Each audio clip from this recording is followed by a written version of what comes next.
Olá, meus queridos irmãos e irmãs, estamos reunidos e unidos no nome de Deus que é Pai, Filho e Espírito Santo. Amém. Hoje, nesta terça-feira, dia 28 de janeiro, reta final aí do mês de janeiro, né? Nós vamos refletir o Evangelho de Marcos. E hoje, junto com toda a igreja, nós fazemos memória a São Tomás de Aquino, que é presbítero e doutor de toda a nossa igreja. Jesus afirma que nosso parentesco com ele nasce da fé. Cabe-nos aceitar o seu convite para fazer parte da sua família, que é composta daqueles que fazem a vontade de Deus. São Tomás de Aquino entrou nesta dinâmica. Ele nasceu na Itália em 1225 e lá faleceu em 1274.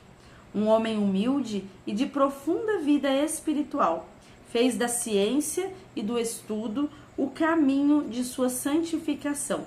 Celebramos hoje a sua memória e rezemos por todos os professores e estudantes de teologia.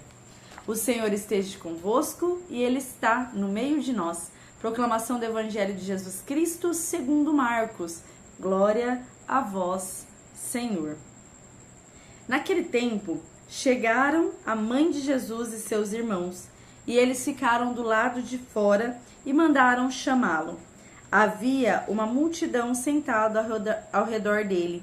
Então lhe disseram: tua mãe e teus irmãos estão lá fora à tua procura.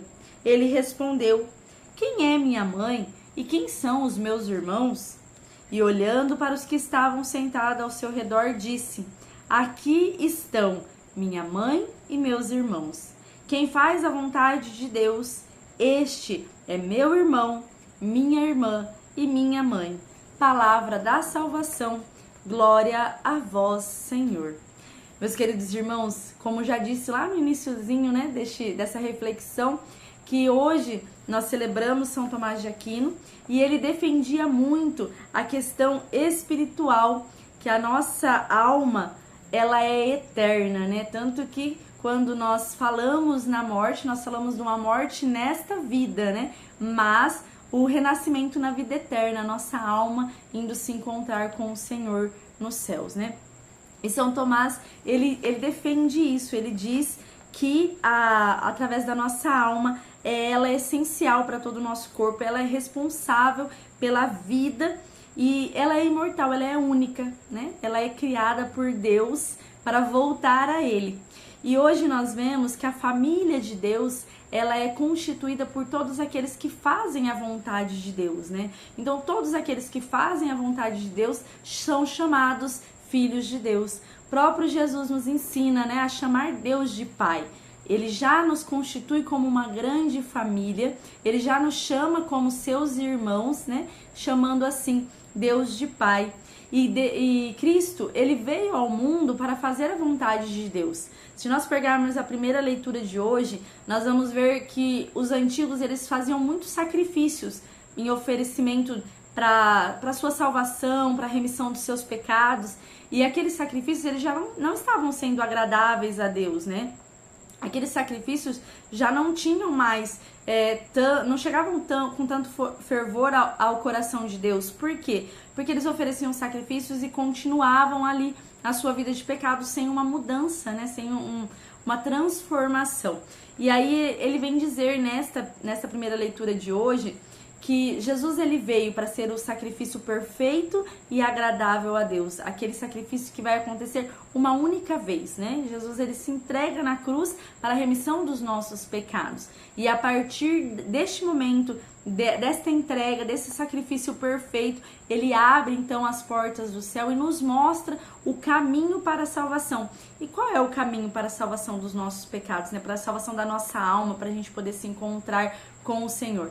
É fazer aquilo tudo que Jesus nos ensinou durante a sua vida, durante a sua passagem aqui na Terra. Fazer a vontade de Deus, ser bom, ajudar o próximo, quando pecarmos, quando cairmos, mas reconhecer que somos humildes, que somos necessitados da misericórdia do Pai e levantar, buscar a transformação da nossa vida, né? Não persistir no mesmo erro, no mesmo pecado, Quando a gente confessa, né? Se confessar daquilo, receber a graça do perdão, mas a partir deste momento, então, a gente buscar uma transformação da nossa vida, buscar uma mudança de vida, para buscar sempre seguir a vontade de Deus.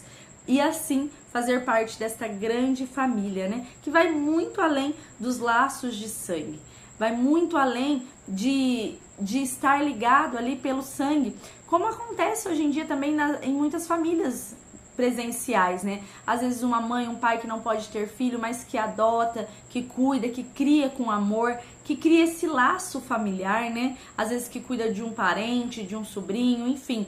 Vai criando laços, até mesmo laços de amizade, né? Uma amizade às vezes que é muito mais forte do que um próprio parente que cuida, que ama, né? Que vai junto, que caminha junto, que leva para Deus essa pessoa.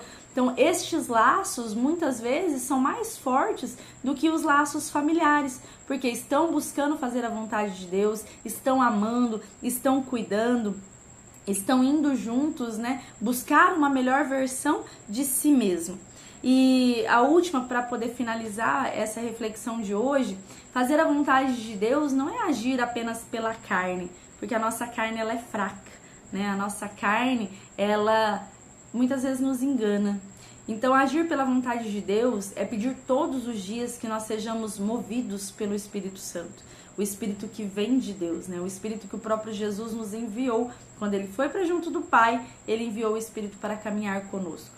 Então, é isso que ele nos pede, para que a gente possa, todos os dias, ao levantar das nossas camas, a gente agradecer, primeiramente agradecer pelo dom da vida, por abrir os olhos mais um dia, mas também pedir a graça do Espírito Santo para que ele se mova em nós, para que o nosso falar seja movido pelo Espírito, para que o nosso vestir seja movido pelo Espírito, para que o nosso viver seja movido pelo Espírito, enfim, tudo aquilo que a gente for fazer, se apresentar diante das pessoas, a partir do momento que nós levantamos da nossa cama, seja movido pelo Espírito, que a gente jamais caminhe apenas pela carne, porque como eu disse, a carne é fraca, a carne falha, a carne nos leva a pecar muitas vezes e o Espírito não. O Espírito ele nunca falha, o Espírito vai sempre caminhar conosco em busca da verdade, em busca de fazer a vontade de Deus e assim permanecer nesta gratidão que o Senhor nos dá de sermos filhos amados de Deus, filhos e filhas amados de Deus. Este é a minha família, esta é a sua família, nós todos fazemos parte desta igreja, né? O corpo de Cristo, onde Cristo é a cabeça e cada um de nós somos os seus membros, como nós vimos no último domingo, né? Nas leituras do último domingo. Todos nós, cada um de nós tem um dom, tem uma particularidade, mas todos nós fazemos parte desta mesma família, deste mesmo corpo, desta igreja. Que nós possamos então ficar com esta reflexão, no decorrer dessa semana, buscar sempre, como eu disse, ser a nossa melhor versão, fazer a vontade de Deus, seguir os seus caminhos e os seus ensinamentos. Louvado seja nosso Senhor Jesus Cristo, para sempre seja louvado. Nós estamos e continuaremos unidos e reunidos no nome de Deus que é Pai, Filho e Espírito Santo. Amém. Uma semana repleta de bênçãos e de mudança na sua vida. Fique com Deus.